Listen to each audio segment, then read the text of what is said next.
Okay, so three things I got. Correction, kind of goes along with restoration.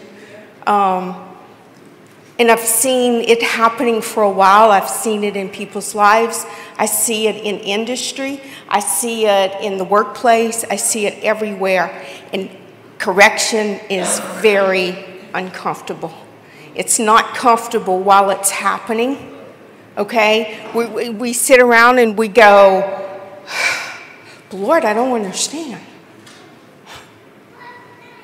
right? And I don't know about for you, but 2019 was pretty tough. But there's some correction going on in lives, in churches, in businesses. And in that correction, God, I believe, is getting us to a place to where we are going to be more in line with His will and His ways. And, so I have to go find a scripture, right?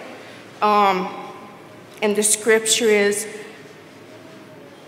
all scripture is inspired by God and profitable for teaching, for reproof, for correction, for training in righteousness. And that gets us in line with the Lord. So the uncomfortableness of whatever it is that's happening, just trust the Lord that it's just a correction to get you more in line with Him, and it'll be worth it.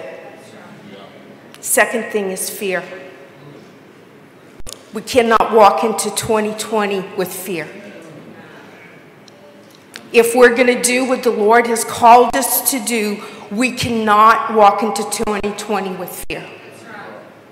My 7-year-old niece this past weekend, we're going to Chick-fil-A. They're going to play in the playground. And she says, so I'm afraid to go in that tall thing up there. And I went, no, we're not. You are not going to live in fear of that.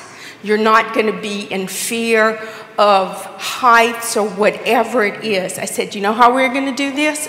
I said, you are going to conquer your fear today, and you are going to do it anyway.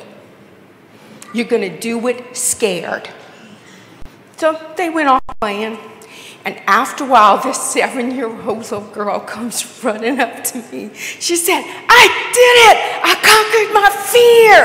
And there was so much joy in her because she had conquered her fear rather than stay in the fear.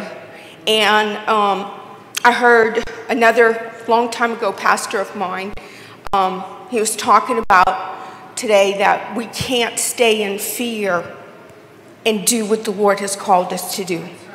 We can't be in fear and win souls for the Lord, because that's what He's calling us to do in 2020. It's win souls for the Lord. And the last thing, the battle is not yours. It's the Lord's. We sing it over and over and over again in the songs. I just feel that the songs that we're singing now are pretty prophetic. But whatever your battle is, just remember it's not yours, it's the Lord's.